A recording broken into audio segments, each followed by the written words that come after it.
tipo que hasta hace 10 días cruzó el río Bravo abajo de un alambre de púas y hoy está a favor de Trump. Bueno, Pero vivís en bueno, Argentina, amigo, Milei es presidente, ¿qué la te vas vida a es hacer más compleja, la sorprendido? vida es más Eso compleja. pasa, eso pasa. Y afortunadamente tenemos en línea a Jorge McFood, escritor, profesor universitario, cada tanto lo llamamos para entender un poco más lo que está sucediendo allí en Estados Unidos. A días nada más de las elecciones, la verdad que para mí la primera pregunta es, ¿Trump será el nuevo presidente de los norteamericanos? Resulta realmente increíble con todo lo que sucedió en este último tiempo. ¿Cómo está, Jorge? Muy bien, Felicita. Gracias por la invitación y te veo bien acompañada. Según las encuestas, Harris todavía está 2 puntos, no, sigue 2 puntos de tiempo sobre Trump. Pero yo no sé por qué la cosa pinta para lo contrario. Sí. Los demócratas se han suicidado electoralmente, me parece, especialmente con el tema de Gaza. Si los demócratas pierden es por esa única razón. No hay una gran razón económica, no hay otras grandes razones para decir que la reelecta en lugar de Biden debería perder. Más allá de que no tiene ni ideas, ni muchas ideas, es parte del circo, pero Trump también no tiene ideas, es parte del circo. Y son, como ya sabemos, el partido gemelo en el cual los republicanos van a acelerar un poquito más el proceso hacia lo que algunos dicen la agenda 2025, que ya la están aplicando en Argentina hace rato, y despreciar la democracia, que ahora los que criticábamos la democracia liberal como no tan democrática, ahora hasta la extrema derecha la considera un estorbo. Y eso se podrá acelerar hasta que aparezca un gran conflicto. Pero en concreto, tengo una fuerte sospecha de que Trump va a ser reelecto. Y vamos a tener un año siguiente muy, muy interesante. Mirá vos, ¿qué es lo que dirige el voto o llama la atención a los votantes, ¿no? Porque acá en Argentina ya sabemos la cuestión económica, la inflación, el trabajo, la seguridad. ¿Qué es lo que en la calle en Estados Unidos suena como preocupación y motiva el voto? Sí, la política es una combinación de propaganda y religión, más la actual. No tiene por qué haber una razón clara para decidir por un candidato o el otro. Yo creo que la razón de por qué eso ocurre es lo que ya hemos dicho durante años, una profunda, creciente frustración social, económica y geopolítica en muchos aspectos, no solo por no ser ya los número uno que dictamos al resto del mundo, sino también por descubrirnos, estoy hablando retóricamente cuando me incluyo, de los brutales genocidios que no paran los conflictos que siguen aumentando, que nos están llevando a una tercera guerra mundial, inventando otros enemigos como China, etc. Eso se une a toda esa gran frustración y cuando la gente está frustrada, como ya sabemos del ejemplo de Alemania, nazi y otros, lo que quieren son, igual que en América Latina, resultados violentos y fuertes. Y más cuando estamos en una cultura caníbal, totalmente caníbal, y en una política del desprecio. Entonces, quien más desprecie, quien más exprese ese odio, esa rabia, es el quien más va a recolectar votos. Claro. Y en ese aspecto, bueno, Trump tiene cierta delantera, Kamala Harris no enamora a nadie, es una relación forzada con sus votantes. Trump, bueno, tal vez un poco menos que en el 2016, pero todavía sigue siendo ese personaje que expresa, como decía antes, esa frustración de la gente. Y ahí estaría la gran diferencia. Jair Sibel se suma a esta charla. Hola Jorge, muy interesante tu mirada, sobre todo con la perspectiva que aportás de la desazón de ciertos votantes. Te pregunto por algo que se viene discutiendo en los últimos días, que tiene que ver con el voto árabe, que está muy decepcionado con el rol que ha jugado Kamala Harris. De hecho, a Kamala la increparon públicamente en un acto por su posición frente a Gaza, y si crees que este voto puede ser definitorio, sobre todo en algunos estados swingers, que son los que terminan de definir los congresales. Yo no puedo decir que Kamala Harris va a perder, pero lo que sí puedo decir desde mi propia seguridad es que ese tema es el que le va a sacar la mayoría de los votos que pudo haber ganado y no los va a ganar. Y además no están haciendo nada por ganarlo. Están en la mentalidad anterior de que no se puede criticar a la AIPAC o al lobby pro-Israel, porque si no, no se ganan las elecciones. Las estadísticas, y ellos mismos lo dicen claramente, no puedes ganar una elección si lo criticas. Pero estamos sobre todo al final de la campaña y más dinero imposible. Ya son varios decenas de billones de dólares, en español miles de millones de dólares que ya han recogido. Y no lo han arreglado.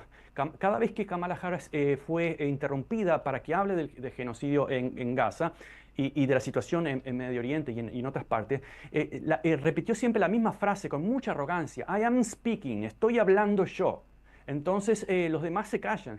Y luego cuando remueven a quien protesta, muy hipócritamente dice, bueno, sí, en realidad es un problema muy serio, que lo vamos a arreglar, no sabemos cómo, no dice cómo, pero dice lo vamos a arreglar. Ese I am speaking se ha repetido por lo menos 4 o 5 veces en distintos meetings. Es como si fuera una fórmula que es catastrófica. La gente lo está rechazando. Ayer apareció Bill Clinton diciendo ante una mayoría árabe ahí en Michigan, diciendo que bueno, eso lo van a arreglar, pero además diciendo que Israel tiene un derecho bíblico a estar ahí, etcétera, etcétera. Justo lo peor que podía haberse dicho lo dijo Bill Clinton. Ahora, en cuanto al voto árabe que preguntas, el 50% del voto árabe en Estados Unidos, árabe o musulmán, es muy difícil definirlo precisamente, pero ese grupo lo tiene mi amiga Jill Stein, del Partido Verde, y las estadísticas lo dicen claramente. Un partido que no tiene ninguna chance porque, según el sistema esclavista heredado de la esclavitud de las elecciones, un tercer partido no tiene chances de ser electo, pero puede ser puede tener un efecto simbólico. Primero, en una cierta fortaleza de ese tercer partido, el Partido Verde de Jill Stein.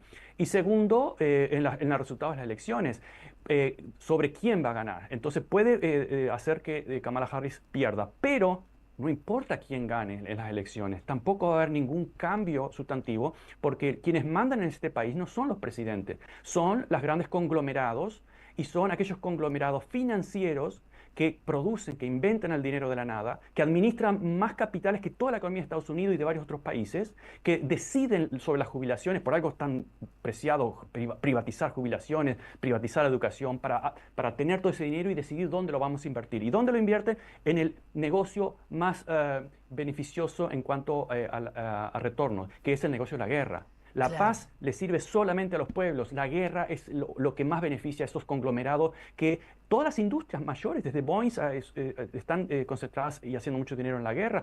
Y todas las financieras, BlackRock, Vanguard, State, también se están invirtiendo o haciendo mucho dinero en la guerra. Cuando alguien hace tantos billones de dólares en el negocio de la guerra, robándole al Pentágono, el Pentágono ni siquiera puede decir por qué perdió 1 billón, 2 millones cada año, no saben, bueno, el sobrecosto. Cuando hay ese tipo de corrupción, que ya ni siquiera es legal como era siempre, ahora es también ilegal, entonces, ¿qué se puede esperar si los negocios mayores están en el conflicto, en la agresividad, en la negatividad de las redes sociales, de la política y en la guerra a nivel internacional? Bueno, qué importante esa descripción que acaba de hacer Jorge. ¿Quiénes tienen realmente el poder, no? No, tremendo. Y ahí se mete otro eje que hablábamos hoy, que es que Estados Unidos y el complejo industrial militar es el principal financista de Ucrania, ¿no? El aliado de la OTAN en una de las guerras más cruentas que estamos viviendo. Y este tema también se metió en campaña. ¿Vos creés que tiene algún tipo de incidencia, Jorge, el tema de la guerra en Ucrania y de el acercamiento o alejamiento? Trump dijo que va a garantizar la paz, por ejemplo. Sí, bueno, Kamala Harris también va a garantizar la paz en Palestina, y porque no lo ha hecho. Al contrario, el 70% de las armas y del dinero van para esa masacre. En cuanto tú dices que es el principal financista de Ucrania, financista, claro, y con el dinero de la gente de acá, de impuestos, y con el dinero de las deudas de ahí, todo eso va para financiar a Ucrania. El objetivo es privatizar no solamente los servicios públicos, obviamente, si termina la guerra, sino además las grandes tierras muy productivas de Ucrania, etcétera. Es decir, seguir con la misma lógica de antes con distintos nombres, y todo ese dinero no va a volver a quienes pagan impuestos, no va a volver a ustedes quienes pagan la deuda, sino que se va a volver a reconcentrar en aquellos que están en el negocio de la guerra, primero. Y además, no olvidemos que esa guerra fue provocada desde hace décadas y ya fue prevista y predicha desde hace décadas. Entonces acá no hay ninguna sorpresa. Ahora, yendo a tu pregunta, ¿cómo va a impactar en las elecciones? Tenemos un gran problema. Según mi experiencia y según cuánto he conversado con la gente, incluso con mis estudiantes, que son casi 100 por semestre, veo que en los dos grupos, tanto izquierda, digamos, izquierda, los demócratas son la vieja derecha ahora, y los republicanos son la nueva izquierda, la nueva derecha, que ya no quiere ni siquiera la democracia liberal, la quiere sustituir por el sistema de las corporaciones en el gobierno, ya no solo en la economía, sino también en el gobierno. Ahora, en esos dos grupos, demócratas y republicanos, hay un subgrupo bastante importante, bastante gente bastante consciente y educada, que está en contra de seguir financiando y seguir provocando más guerras y financiando Ucrania, Israel y buscando una guerra con Irán y con China.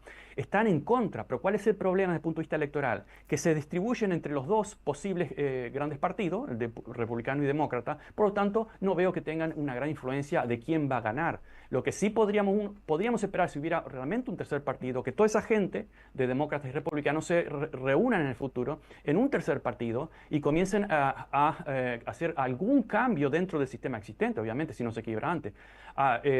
Ahora, pero el gran problema es que si aparece un tercer partido, van a hacer lo posible por comprarlo. Y comprar los partidos y las elecciones acá es muy lógico, muy claro. Esos grandes grupos que estábamos hablando anteriormente donan decenas de billones de dólares a los partidos, pero ese mismo dinero, exactamente el mismo dinero, ¿hacia dónde va? Va a publicidad, a propaganda, es decir, va a los medios. Los medios viven de eso. Entonces, con un tiro mato dos pájaros. Compro a los políticos, compro a los medios y está completo la historia. Es una lógica casi perfecta, es una relojería.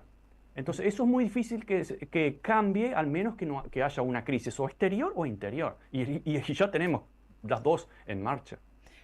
Jorge, no quiero robarte mucho más tiempo, pero te quiero preguntar porque sé que estás muy atento a todo y seguramente también te sorprendiste con el voto ayer de Diana Mondino. No sé si con el voto tanto como voto y desenlace, ¿no? Se le cayó, no sé qué pasó. No sabemos qué pasó todavía, estamos viendo qué pasó ahí, ¿no?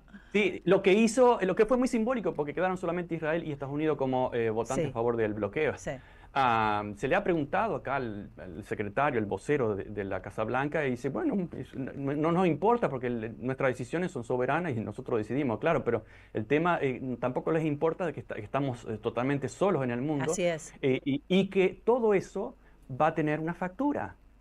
No quieren verlo o no les interesa, porque estarán tal vez muchos de esos señores mayores muertos, pero el mundo no lo va a olvidar. Y en lugar de hacer el gran negocio, que es entendernos con el resto del mundo, entender de que ya no somos los dictadores del mundo y que nuestros pueblos están sufriendo y que podían sacar beneficio del progreso y del desarrollo de otras partes del mundo. No, como bien macho alfa, que eso es parte de la nueva derecha y de la Agenda 25, como buen macho alfa no soportamos de que haya otro macho alfa. Entonces tenemos que ir y aplastarlo, aunque luego gobernemos sobre las cenizas. Jorge, gracias. Siempre es un lujo escucharte. Te mandamos un abrazo grande. Un abrazo y que pasen bien por ahí. Hasta luego. Que eso no sé cómo pueden hacerlo, pero bueno. Lo intentamos todos los días. Gracias, Jorge. Abrazo grande. Estamos escuchando a Jorge McFood haciendo un análisis de lo que está pasando en Estados Unidos, del contexto. Qué interesante escucharlo, ¿no? Entender un poco más qué es lo que está en discusión. Siempre